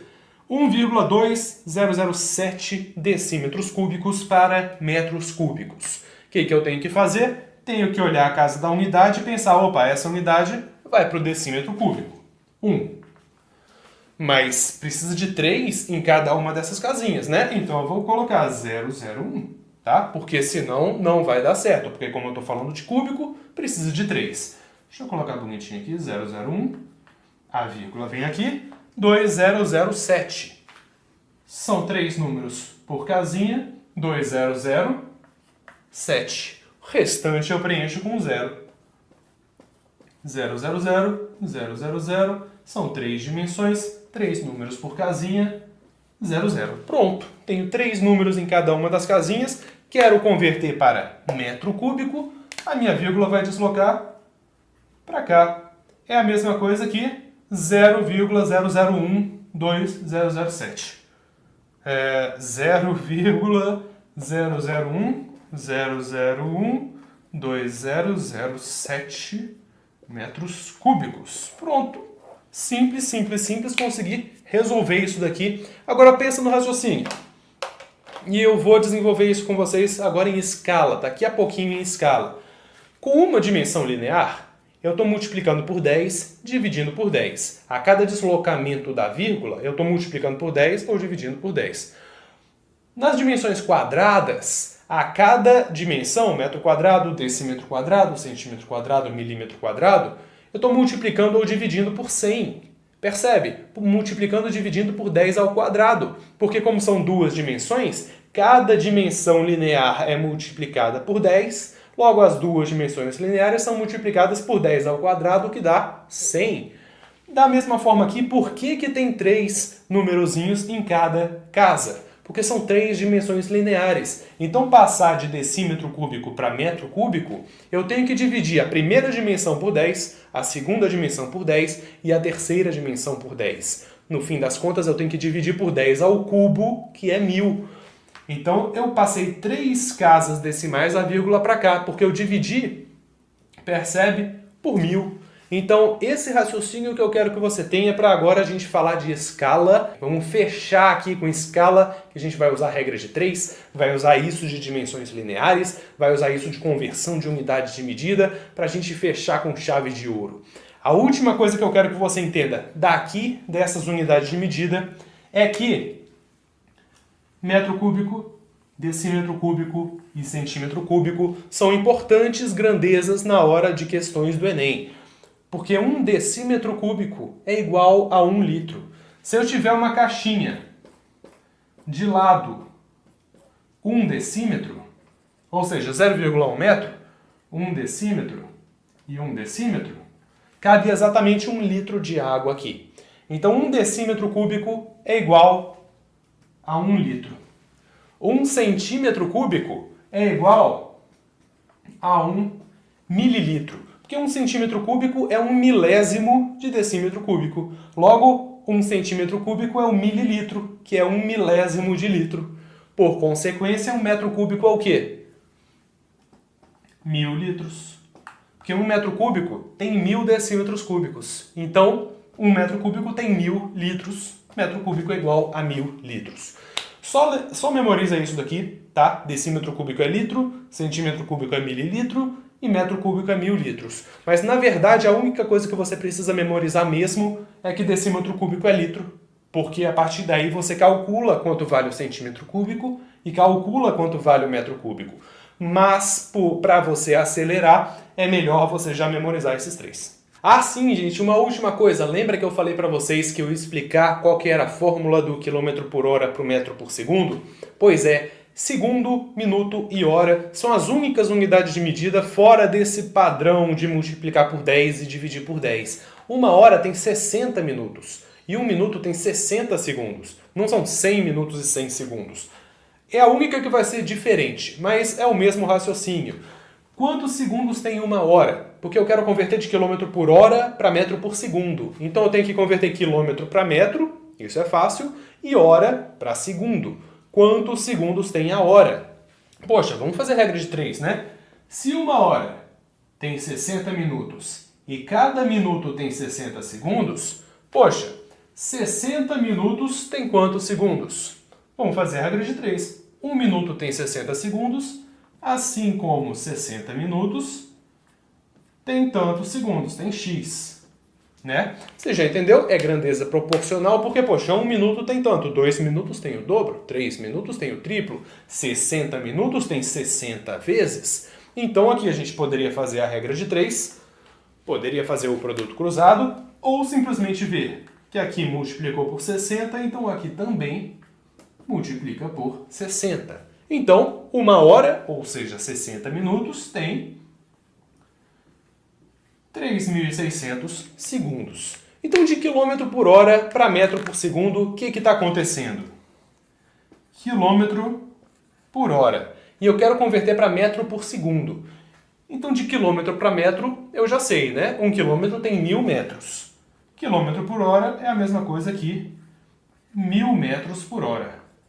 Mas a hora eu acabei de descobrir. A hora tem 3.600 segundos. Então são 1000 metros a cada 3.600 segundos. Então de quilômetro por hora para metro por segundo, na verdade eu fiz o quê? Eu simplesmente, vamos cortar aqui, 10 sobre 36, ou eu posso dividir por 10 em cima e embaixo, vai dar 1 sobre 3,6. Para eu converter quilômetro por hora para metro por segundo, basta eu dividir por 3,6. E vice-versa. Se fosse metro por segundo para quilômetro por hora, o metro é, na verdade, 0,001 quilômetros. 0,001 quilômetros. Converti unidade de medida. E o segundo é 1 sobre 3.600, é 1/360avos, é uma parte da divisão em 3.600 horas. Isso daqui é conversão, isso daqui é operação com frações. Se você não viu o vídeo complementar lá da aula passada, é divisão, né? Mantém a primeira, mantém o numerador e multiplica pelo inverso do denominador. 0,001 multiplicado por 3.600, isso dá 3,6. Então, de metro por segundo para quilômetro por hora, multiplica por 3,6. De quilômetro por hora para metro por segundo, divide por 3,6. Memoriza. É mais fácil do que você ficar descobrindo a lógica por trás disso daqui. De quilômetro por hora para metro por segundo, divide. De metro por segundo para quilômetro por hora, multiplica. Por fim, para finalizar esse vídeo daqui, vamos falar de escala. A escala serve para você reduzir um objeto mantendo as proporções ou aumentar um objeto mantendo as proporções. Lembra que a proporção é a relação entre as dimensões. Se eu simplesmente me achatar e mantiver o meu comprimento constante, vou ficar esquisito, não vai manter as proporções. Mas a escala está dizendo enquanto eu reduzi ou enquanto eu aumentei, mantendo essas proporções. Por exemplo, a escala vai vir dessas duas formas. Ou 2 pontos alguma coisa, ou um tracinho alguma coisa. Geralmente assim aparece nos mapas, geralmente assim aparece no texto. O que significa isso? Que 1 centímetro no mapa equivale a 500 centímetros na vida real. Ou 1 centímetro no mapa equivale a 350 centímetros na vida real.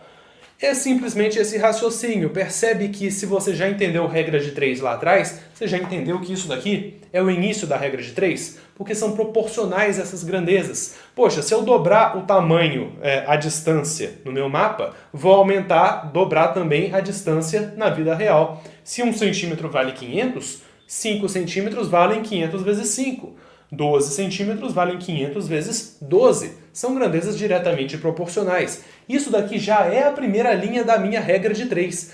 Quando o exercício pedir, por exemplo, eu tenho essa escala e eu tenho essa distância no mapa. Calcule a distância na vida real. Já deu 2, deu a terceira informação e quer que você descubra a quarta. E são diretamente proporcionais. Regra de 3. Escala é só regra de 3. Vou te explicar como que eles podem complicar um pouquinho a escala, mas como a gente já viu dimensões lineares aqui, metro quadrado e metro cúbico, você vai perceber que é tudo a mesma coisa.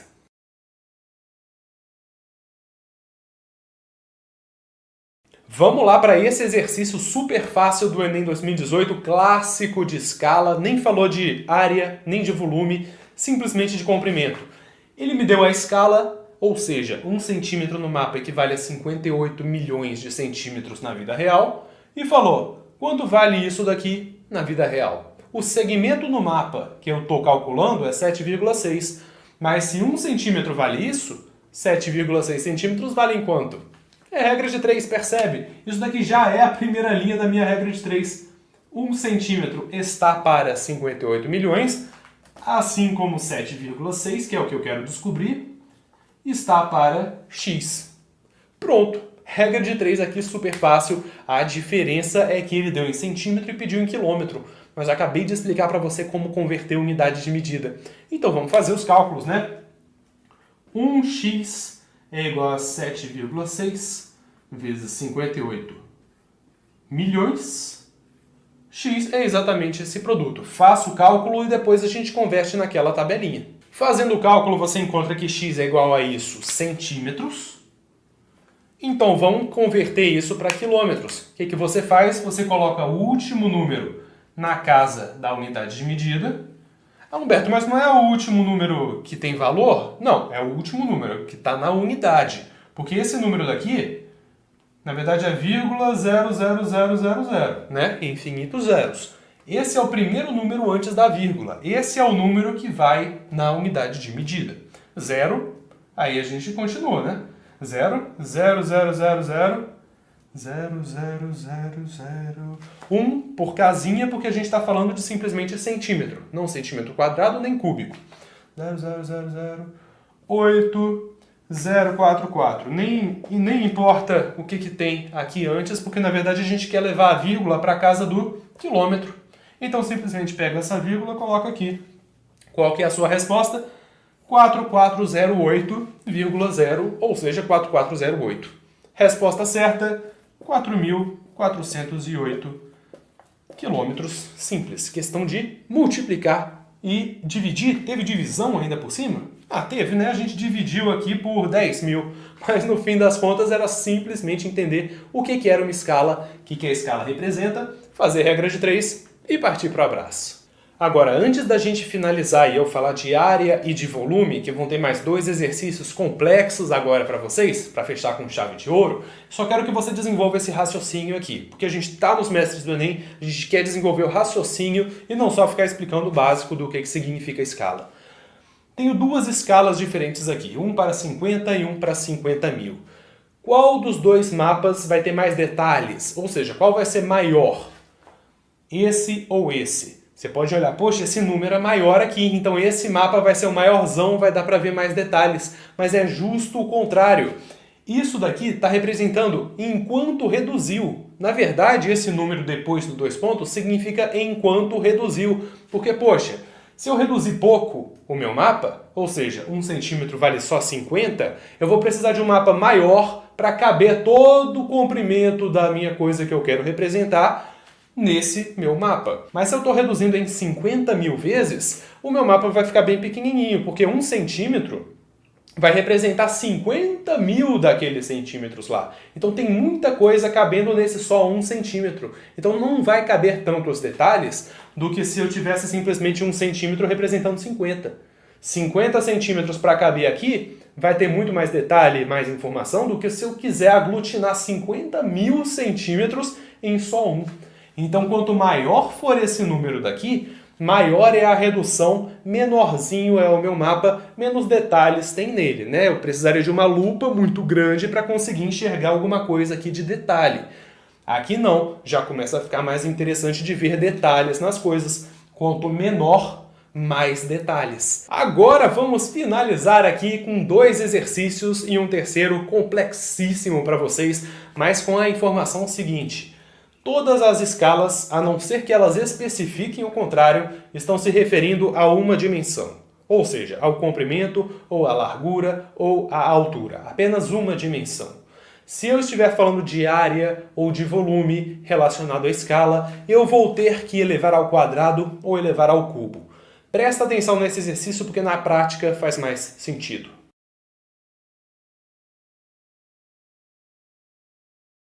Esse exercício daqui vai usar 2 conceitos, um que eu acabei de falar, né, que você percebeu agora na imagem que faz sentido. Quanto menor for esse número, maior é o mapa. Percebe que o mapa maiorzão, em que o rio aparece com mais detalhes, é esse segundo, porque eu reduzi menos, ou seja, coube mais detalhes.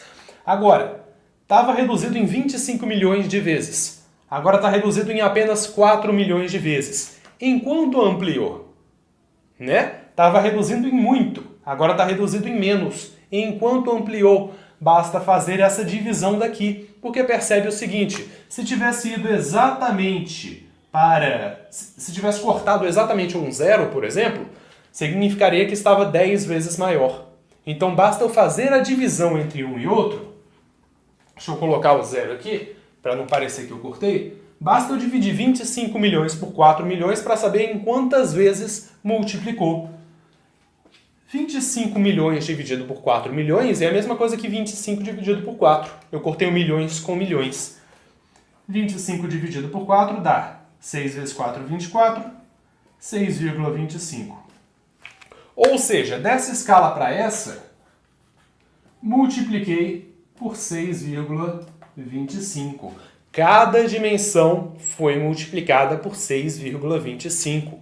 Mas está perguntando sobre a área. E a área tem 2 dimensões. A área é metro quadrado. Isso que aconteceu aqui é com uma dimensão. É metro, centímetro, seja o que for, mas é uma dimensão. Para eu descobrir o que aconteceu com a área, que tem 2 dimensões, o que eu tenho que fazer?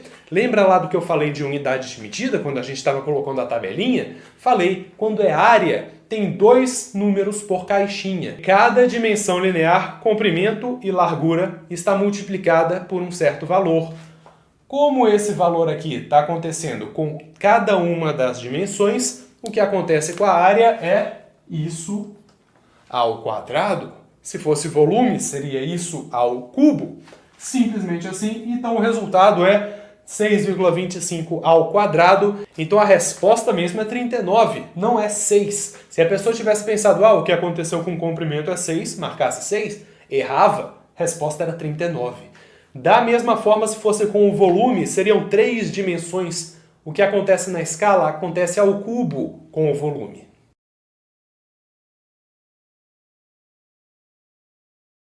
Se a escala é de 1 para 400, cada dimensão está sendo reduzida em 400. É isso que significa, coloca em palavras.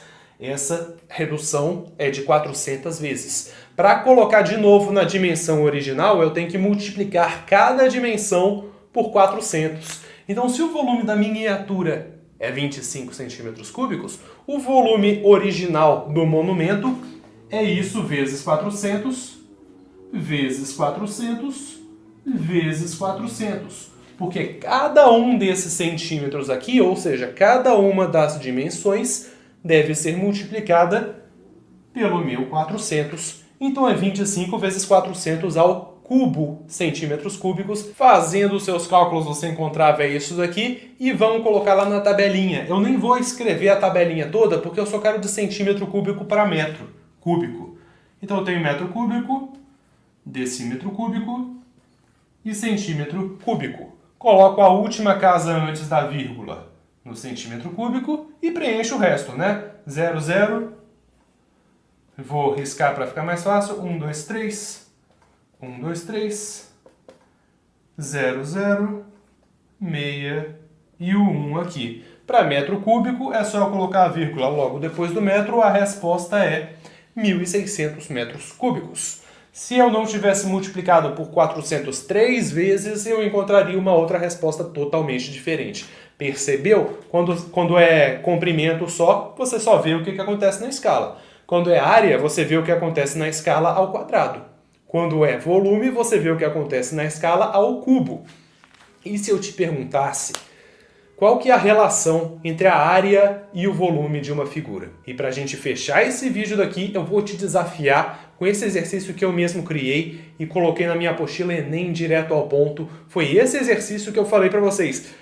É muito complexo. Eu previ que ia cair no Enem 2019, não caiu, mas ainda tem chance de cair porque ele é extremamente complexo e inteligente se você percebe a relação entre volume e área. Tenta resolver esse exercício.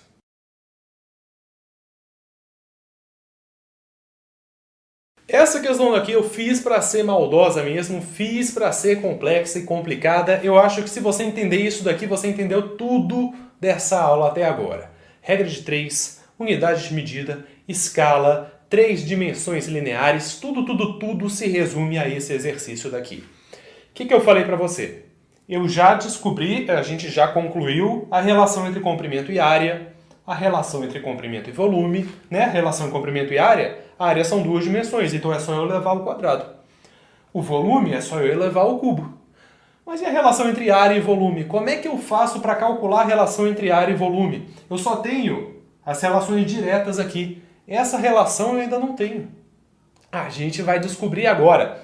Percebe o seguinte, falei que são esculturas, né? E todas as esculturas são do mesmo material. Uma das esculturas tem 3 vezes a massa da outra. Como são de mesmo material, mesma densidade, dizer que uma tem 3 vezes a massa é a mesma coisa que dizer que uma tem 3 vezes o volume. Tá certo? Então, a massa da maior é 3 vezes a massa da menor. Ou seja, o volume da maior é 3 vezes o volume da menor. E eu quero pintar a superfície dessas figuras. Ou seja, estou falando de área. Se eu tenho a relação entre os volumes e eu quero a relação entre as áreas, como é que eu vou fazer? É mais ou menos estar perguntando esse negócio em verde aqui. Como que eu faço para calcular a relação entre área e volume? Eu vou ter que fazer 2 etapas. Primeira, eu vou ter que fazer a relação entre o volume e o comprimento para depois elevar ao quadrado. Não tem uma relação direta aqui, por isso que essa questão é complicada. Coloquei V maiúsculo, queria colocar V minúsculo aqui, né? Para ficar mais fácil. Volumão é igual a 3 vezes o voluminho. Beleza. Então eu tenho que calcular. O que aconteceu com o comprimento? Percebe que a questão não falou nada de comprimento, tá? A questão simplesmente falou da relação entre volume e área, mas não tem uma relação direta. Então primeiro eu tenho que ver que aconteceu com o comprimento, para depois elevar ao quadrado e ver o que aconteceu com a área. O que aconteceu com o comprimento? Poxa, você não lembra do que eu acabei de falar, que quando eu elevo a escala, por exemplo, 1 para alguma coisa, se eu elevar ao cubo, eu descubro o que aconteceu com o volume. Mas eu já estou dizendo o que aconteceu com o volume aqui. O volume foi multiplicado por 3. Então, cada uma das dimensões lineares foi multiplicada por quanto? Raiz cúbica de 3. Para que, quando eu multiplicar uma dimensão por outra, eu encontre 3. Cada dimensão linear foi multiplicada por raiz cúbica de 3, para que quando eu multiplicar, eu encontre raiz cúbica de 3 ao cubo, que é igual a 3. O volume foi multiplicado por 3, ou seja, cada uma das dimensões lineares foi multiplicada pela raiz cúbica disso. Se fosse, por exemplo, 27, seria mais fácil. 27 vezes o volume, eu calcularia aqui, ó, se o volumão fosse 27 vezes o voluminho, cada dimensão linear foi multiplicada por 3. Porque 3 vezes 3 vezes 3 dá 27. Aqui eu só introduzi a ideia da radiciação, porque alguma coisa vezes alguma coisa deu 3. Então cada dimensão linear foi multiplicada por raiz cúbica de 3. A minha escala está na razão 1 raiz cúbica de 3. Então eu descobri o que aconteceu com o comprimento. Agora, para calcular o que aconteceu com a área, é só elevar ao quadrado.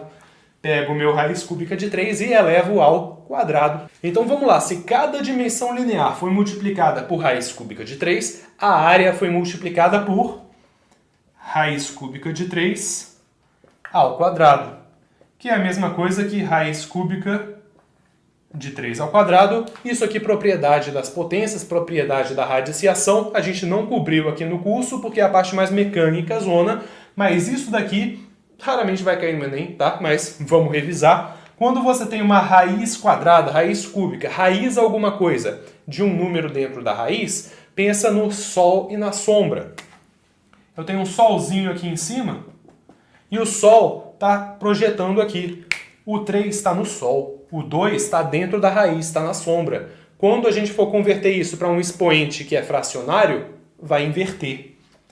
Então, o resultado é 3, o que está na sombra vai para o sol, o que está no sol vai para a sombra. Essa é a sua resposta.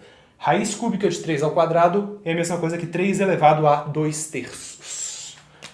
E essa é a sua resposta. Se você entendeu isso daqui, nossa, eu estou exausto. Eu acho que essas aulas estão gigantescas, eu acho que estou conseguindo passar muito material, mas está bem cansativo. Enfim, eu espero que vocês tenham entendido. Eu espero que vocês tenham entendido a aula toda, gostado da aula toda. Deixa eu ver se ainda está gravando. Faltava 5 segundos para parar de gravar. Graças a Deus, eu não aguentaria explicar isso aqui de novo. Enfim, muito obrigado a todos que estão acompanhando aqui. Amanhã a gente vai falar de equações, funções, interpretação de gráfico. No fim de todas as aulas eu estou exausto, eu nem consigo mais me despedir. Enfim, obrigado e eu vejo vocês daqui a pouco na próxima aula. E adeus, pelo amor de Deus. Pelo amor de Deus, adeus.